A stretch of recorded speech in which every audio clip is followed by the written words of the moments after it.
원전이 폭발했습니다. 원전 인구는 사람이 살지 못하게 됐고 지금까지도 오염수 처리 문제로 시끄럽습니다. 당시 원전 폭발의 원인은 수소였습니다. 원자로 안에 있는 연료봉이 녹아내리면서 다량의 수소가 나왔는데 이 지진으로 정전이 되면서 수소를 제거하는 장치가 꺼진 겁니다. 결국 원자로 안에 압력이 높아지면서 원전 폭발이라는 대참사가 빚어졌습니다. 이 수소 폭발, 국제원자력기구 IAEA는 여기에 주목했고 지진 같은 재난에도 이 수소가 폭발하지 않도록 설비를 갖추라고 권고했습니다. 우리는 어떻게 대비했을까요? 한국수력원자력은 정전이 돼도 수소를 제거할 수 있는 장치, 즉 피동형 수소 제거 장치를 국내 모든 원전에 설치했습니다. 그런데 이 장치가 정작 위험한 순간에 재구시를 못할 우려가 있고 결함 가능성이 있다는 한수원의 내부 보고서를 KBS가 단독 입수했습니다. 최근 이런 내용의 공익 신고가 국민권익위원회에도 접수됐는데 이 한수원이 보고서 내용을 축소, 은폐하려 한 정황도 포착됐습니다. 그럼 먼저 보고서에 어떤 내용이 담겼는지 백인성 기자가 전해드립니다. 우리 원전엔 전기가 없어도 수소를 없애주는 장치가 안에 잔뜩 달려 있습니다. 이 역시 후쿠시마엔 없는 거죠. 국내 원전의 안전성을 홍보하는 한국수력원자력 동영상에 나오는 이른바 피동형 수소 제거 장치입니다. 원자로 안에서 연료봉이 녹는 등의 사고가 발생해 수소가 차오를 경우 수소가 이 장치의 촉매를 통과하면서 산소와 결합해 물이 되게 해 원자로 내의 수소 농도를 낮춰주는 장치입니다. 한수원은 후쿠시마 원전 폭발 이후 2015년까지 291억 원을 들여 전국 모든 원전에 이 장치를 설치했습니다. 이후 한수원은 사고 상황에서 이 장치가 제 역할을 한지 검증하기 위해 2018년 9월 독일의 한 시험기관에 실험을 의뢰했습니다. 실험 대상은 국내 상당수 원전에 설치된 제품을 2분의 1로 축소한 모형이었습니다. 원전 안전성에 대한 국민 불안감을 덜기 위한 실험이었지만 실제 실험 결과는 한수원의 기대와 달랐습니다. 섭씨 60도, 1.5기압 환경에서 초당 0.2g의 수소를 제거해야 하는데 실제 수소 제거량은 30%에서 60%에 그쳤습니다. KBS가 입수한 한수원 내부 보고서는 이 실험 결과를 바탕으로 장치 성능이 구매 시 요구한 규격에 못 미친다고 평가했습니다. 이에 한수원은 2019년 4월 해당 제품을 납품한 업체와 함께 재실험을 했습니다. 그러나 재실험 결과 보고서에서도 수소 제거율은 구매 규격의 50% 수준으로 평가됐습니다. 그런데 이후에도 한수원은 별다른 조치를 취하지 않았습니다. 수소 제거는 제일 중요한 거거든요. 왜냐하면 그게 수소가 혹시라도 제거가 안 되면 폭발이 일어나는 것이고 원자력 발전소의 안전이라는 것은 100만 분의 1, 1000만 분의 1의 가능성만 보여도 그걸 대비를 해야 되는 거잖아요. 이에 대해 한수원은 독일 실험이 구매를 위한 인허가 목적이 아니라 심층 연구를 위해 추가적으로 한 것일 뿐이라는 입장을 밝혔습니다. KBS 뉴스 백인성입니다. 네, 앞서 보셨듯이 지진이나 사고가 났을 때 원전이 폭발하는 걸 막으려면 원자로 안에 생기는 수소의 양을 줄여야 합니다. 그런데 만에 하나 전기가 끊기는 등의 비상 상황에서도 수소를 제거하는 이 장치 성능이 절반에 그쳤다는 겁니다. 이 문제는 또 있습니다. 원전 사고와 비슷한 환경을 만들어서 실험해봤더니 이 수소 제거 장치에서 고온의 불꽃가루, 즉 불티가 날리는 게 확인됐습니다. 이럴 경우 수소 폭발의 위험성이 높아진다는 게 전문가들의 지적입니다. 이어서 임종빈 기자입니다. 2018년 독일에서 실시된 실험은 모두 7차례에 걸쳐 진행됐습니다. 초기 압력과 온도, 증기 온도 등을 바꿔가며 원자로 내 다양한 상황을 가정해 실험한 겁니다.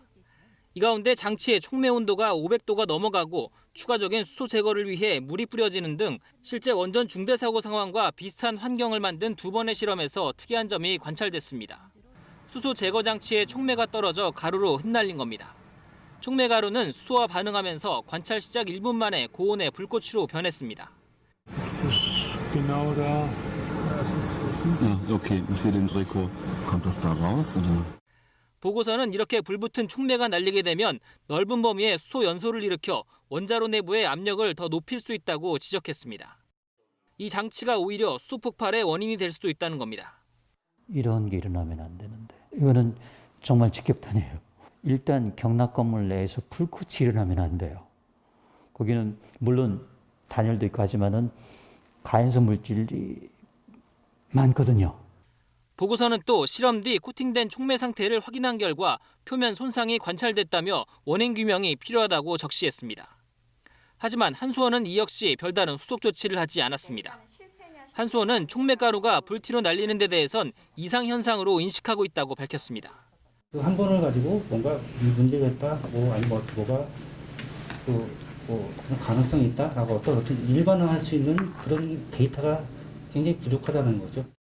또한 한수원은 실제 장치의 운전 조건보다 훨씬 가혹한 환경에서 실험한 결과라며 당장 장비 교체 등 후속 조치에 나설 사안은 아니라고 해명했습니다. KBS 뉴스 임종빈입니다. 그 전문 지식이 필요하고 또 독점 사업자가 있어서 외부의 감시가 용이하지 않은 분야였습니다. 이 보도는 그 자신의 인생을 걸었던 공익신고자의 용기가 아니었다면 나오기 어려운 기사였습니다. 이 자리를 빌어 그분의 용기에 깊은 감사를 드립니다. 그리고 선후배님들의 헌신과 노력에도 깊은 감사를 드립니다. KBS 사회부는 앞으로도 밝혀지지 않은 의혹에 대해 끈질기게 추적 보도해 나가겠습니다. 네, 상을 받으러 온 게 처음은 아닙니다. 선배들 축하도 하러 왔었고 이렇게 발언 기회를 얻은 건 처음이라 가지고 더 오늘 자리가 좀 저한테 뜻깊은 것 같고요. 제 보도는 세상에 없던 일을 꺼낸 건 아니었습니다. 솔직히 신문으로 글자로 된 기사는 최소 3년 전부터 검색이 되고 이 현상에 대한 우려와 문제 제기가 있어 왔어요. 근데 워낙에 이 쿠팡 물류센터라는 곳이 전국에 수십 군데가 되는데도 단 한 군데도 영상 취재가 쉽지 않을 정도로 상당히 폐쇄적으로 운영이 되고 있었는데 그거를 영상화를 시켰다는 점, 그 점에서 그래서 실태를 좀 정확하게 전달할 수 있었다는 점에서 보람을 느끼고요. 혁신 기업이라고만 제 보도 전까지 많이 알려져 있던 기업에 대해서 이제 시청자들이 어쨌든 이 양면을 고루 볼 수 있게 그렇게 판단의 기회를 줬다는 점에서도 보람을 느끼고 있습니다. 마지막으로 제 보도를 제 보도의 제목이 쿠팡에서 일하다 숨지다인데 이 제목을 두고 데스크랑 그 부장이 고심을 많이 했어요. 이 동사를 숨지다로 할 것인가, 숨졌다로 할 것인가. 저는 정신이 없어서 숨지다로 결정됐다고 했을 때 그냥 알았다라고만 했는데 제 보도 이후에 지금 어제도 벌써 또 쿠팡맨이 1명 사망을 했고요. 벌써 지금 보도 이후에 3건의 사망 사고가 추가로 더 있었습니다. 그러니까 과거형이 아니라는 얘기죠. 그래서 숨졌다라는 그 과거의 틀에 묶어놓지 않고 여전히 현재 진행형이라는 숨지다라는 동사를 선택한 게 마음은 좀 아프지만 적절했던 선택이었던 것 같고 제가 앞으로 좀 더 노력해서 이 문제를 잘 들여다보고 시청자들에게 전달할 수 있도록 하겠습니다. 고맙습니다.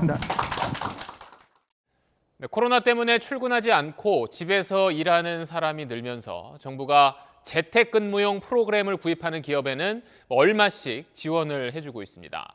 그런데 재택근무와는 거리가 먼 미용실이나 분식집, 족발집에서도 그 프로그램을 산 걸로 드러났습니다. 올해도 6만 개 중소기업을 모집해서 총 2,160억 원을 지원합니다. 그런데 지난해 이 지원금을 어디 썼는지 살펴봤더니 미심쩍은 곳이 적지 않았습니다. 저희가 입수한 바우처 사업 지출 내역을 살펴봤습니다.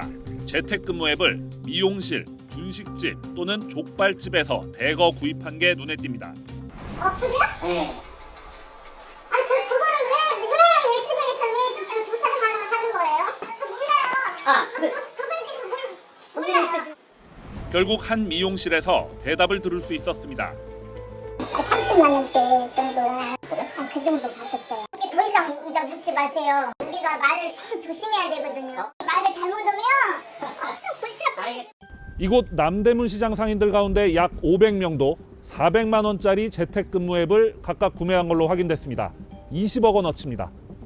저희 잘 몰랐죠. 결제를 선생님이 하신 건데 모르세요? 그래도 잘 모르는데. 얼마나 받는지 솔직히 그것도 궁금해요. 부가세 정도죠. 그 400에 그러면 10%밖에 안 되는 거죠. 정부 보조금 사업에 대한 대리 신청과 대리 결제는 중기부가 금지한 부정 행위입니다. SBS가 지난해 이런 문제를 제기했을 때 중기부는 불법 행위를 엄단하겠다고 발표까지 했지만 현장에서는 중기부를 내세운 명함을 들고 영업하는 곳까지 등장했습니다. 이런 부정을 적발해야 하는 한 기관은 인력이 부족하다고 밝힙니다.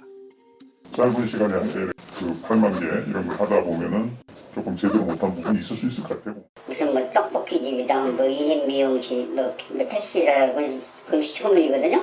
실제로 거기서 돈을 받아갔어요, 순대국집에. 그건 저도 좀 알아요. 일단 큰 상 주셔서 너무 감사하게 생각하고 있습니다. 그러니까 후속 보도를 하는 기자, 이게 무슨 말이냐면 보통은 내가 쓴 기사 혹은 내가 꽂힌 기사 계속 쓰고 싶고 한데 그것은 어쩔 수 없이 사회적 반향이 크지 못하다거나 뭐 별로 큰 틀에서 파괴력 있는 기사가 아니기 때문에 후속 기사를 이어가지 못하기 마련이었는데 뭐 저라고 왜 데스크가 너 어제 그 기사 좋았는데 오늘 또 새 거 없냐, 그거 비슷한 거 해봐라, 뭐 이런 기사를 쓰고 싶지 않았겠어요. 근데 이제 능력이 부족해서 그렇게 못했던 것 같아요. 근데 이 기사 같은 경우는 제가 경제부에 있을 때 사실 한번 이런 우려가 벌어질 것 같다, 이런 바우처 사업이 돌아가는 꼴이 좀 상당히 재정을 이용해서 이렇게 지대를 추구하는 사람들이 들러붙을 것 같다라고 우려를 제기를 했었고, 그 기사를 또 나름 좋게 평가받아서 한국기자협회가 주는 이달의 기자상을 사실 받았었어요. 근데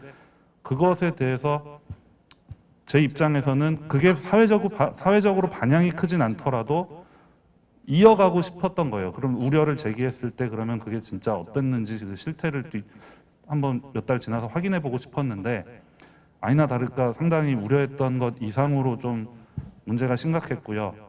그래서 예산 삭감이 지난 기사로 720억 원이 아껴졌지만 그걸 넘어서 지금 또 남은 예산 2천억 원이 넘는 예산이 허투루 흘러가고 있고, 그 돈이 그러면 환수는 제대로 되고 있는 건가, 이런 점을 살펴보고 싶어서 한 번 더 제 나름으로 혼자, 누구도 시키지 않았지만 그냥 혼자만의 추적 보도를 한 건데, 그런 것까지, 그러니까 한번 어떤 기시감 있는 기사라고 생각하지 않고 평가해 주신 동료 기자분들과 교수님들께 상당히 감사드리고요.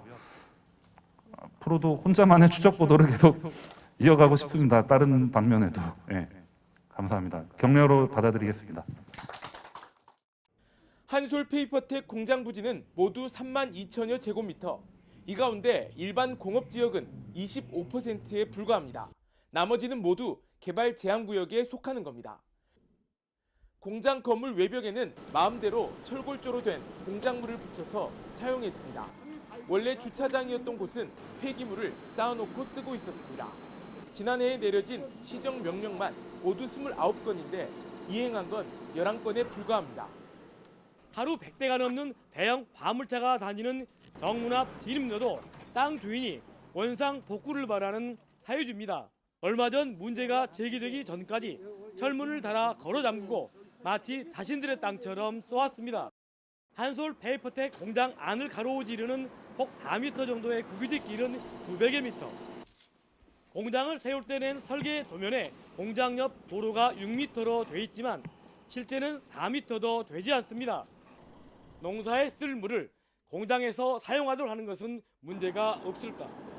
농어촌공사와 한솔 페이퍼텍의 농업용수 사용 계약서입니다. 물을 공급하는 담양호에 매월 15일 기준으로 평균 저수율의 60% 미만 시에는 용수 공급을 중단한다라고 돼 있습니다. 가뭄이 극심했던 지난 2017년에는 7월에 20%대까지 떨어지는 등 평균 저수율이 37.7%에 불과했습니다. 그런데도 공장에는 물이 공급됐습니다. 전남 담양구는 예전부터 한솔 페이퍼텍 공장에 대한 행정 조치는 있었다고 설명했습니다. 다만 이전을 위한 사전 절차 중에 협의가 잘 안 된 뒤로 민원이 집중적으로 제기됐다고 설명했습니다. 하지만 주민들은 마을 바로 옆 공장에서 50건도 넘는 위법 행위가 일어나고 있는데도 군청에서 소극적으로 대처했다며 분통을 터뜨리고 있습니다. 고맙습니다. 7년 만인 것 같습니다. 제가 2014년에 그 순천에서로 이 자리에 섰었는데요. 무엇보다 이제 7년 만에 이 자리에 서게 해주신 우리 송재호 회장님과 하주영 위원장님께 감사의 말씀을 드립니다. 아까 말씀하셨지만 저희들의 기사는 그냥 뭐 암장 사건도 아니고 다 아는 일이었습니다. 그런데 이제 저희들이 좋은 기사는 정말 주변에 있다 생각하는데 주변에 그냥 있는 일이기 때문에 그냥 이렇게 무감각하게 받아들였던 그런 내용을 알렸더니 파장이 컸었고 나름대로 좋은 성과가 있었다고 생각합니다. 약간 청바지 입고 왔는데 꼰대 같은 이야기를 하자면 제가 이제 이번에 이제 누가 얘기를 알았는지 전화했더라고요. 그래서 전화해서 뭐 요즘에도 아직도 기자상 신청하니? 그래서 제가 그렇게 얘기를 했습니다. 그러니까 이제 저도 94년에 입사했고 그다음에 이제 저보다 1년 늦게 입사한 우리 지금 훌륭한 작품을 낸 광주 MBC 우리 식구들이 와 있는데 김낙권 사장도 95년에 입사했는데 저는 아직까지 이 기사를 쓸 수 있다는 자체가 너무 좋습니다. 앞으로 저희는 YTN의 일원으로서 앞으로 사회 감시 기능을 계속 해 나가는데 열심히 노력하도록 하겠습니다. 감사합니다.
정부와 지자체에는 각종 개발과 건축 행위를 심의하고 의결하는 도시계획위원회가 있습니다.